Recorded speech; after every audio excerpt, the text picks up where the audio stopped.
국가 연주를 듣겠습니다. Ladies and gentlemen, we will now listen to the Italian and Korean national anthem. For this year especially, we have very special guests from metropolitan city of Daegu. Children's Police Orchestra, composed of little performers between the age of 8 and 13, will perform for us tonight. We will start with the Italian national anthem.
애국가 연주가 있겠습니다. We will now listen to the Korean national anthem.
네, 정말 너무 귀여운 어린이 연주단의 훌륭한 연주에 감사드립니다.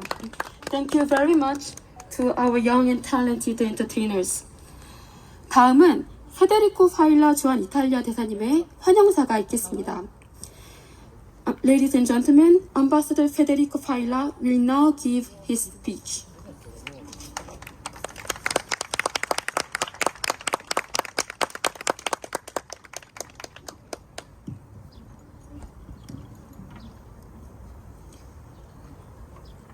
Deputy Minister of Foreign Affairs Yoson Bae, Chair of the Parliamentary Group of Friendship Italia-Korea, the Honorable Hong Yong-pyo, Excellencies, Italian fellow citizens, ladies and gentlemen, dear friends, welcome back.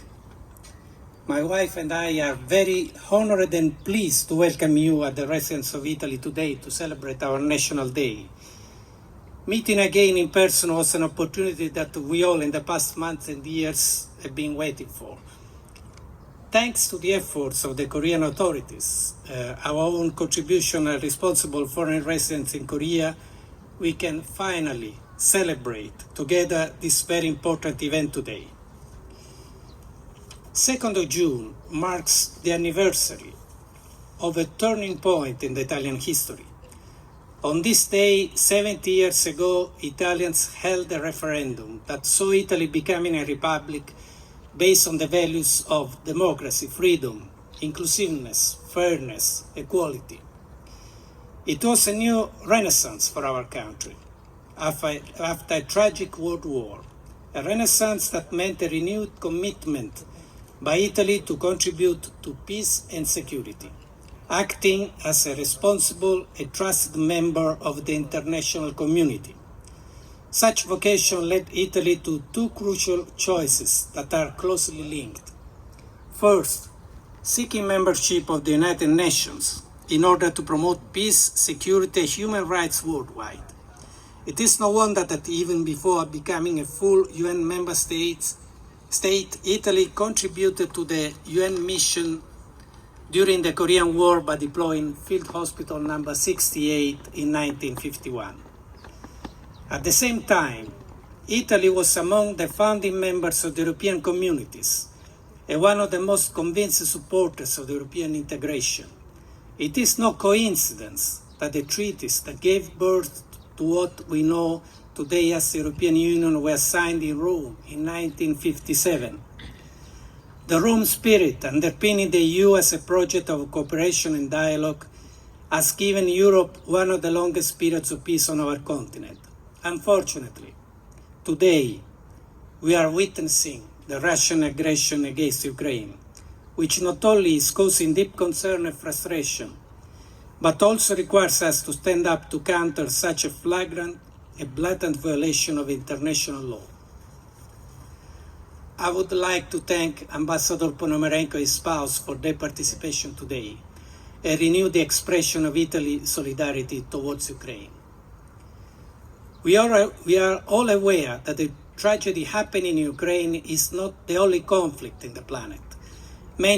Too many people are suffering all over the world because of wars and internal conflicts. We, as international community, need not to forget ever about them and act to bring to a solution such conflicts. Our Korean friends and partners know that Italy is willing to contribute in every possible way to peace and security also in the Korean Peninsula. Furthermore, the challenges that we are all facing are multidimensional and they require collective efforts and response by the international community. This is the case, for instance, of the climate crisis that is already impacting heavily on the well-being and lives of us all, but all the more on the most vulnerable populations that are highly exposed to natural disaster and climate change, or pandemic or ocean pollution. Unfortunately, the list is very, very long. For such reasons, the guidelines of Italy in the international scenario can be summarized in 4 words: peace, people, planet, and prosperity. Italy knows that in addressing such complex and many challenges, we have to work together with other countries. We are sure that in doing so, we can count on the strategic partnership that we have with Korea. As we seem to approach the end of the pandemic tunnel, Italy and Korea, as champions of democratic and inclusive development, should join forces even more to promote a worldwide new awakening based on our shared values of democracy, human rights, inclusiveness, and green, fair, and equitable development.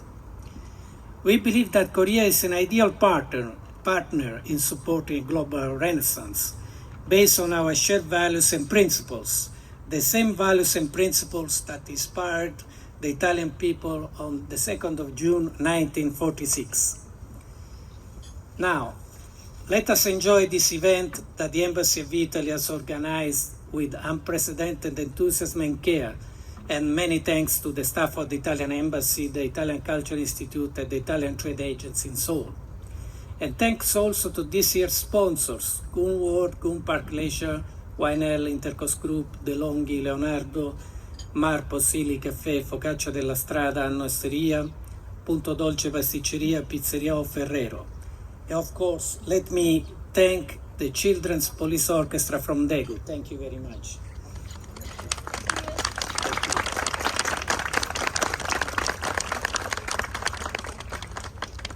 Chamsoke, Chusioso, Kamsamnida. Buon 2 giugno.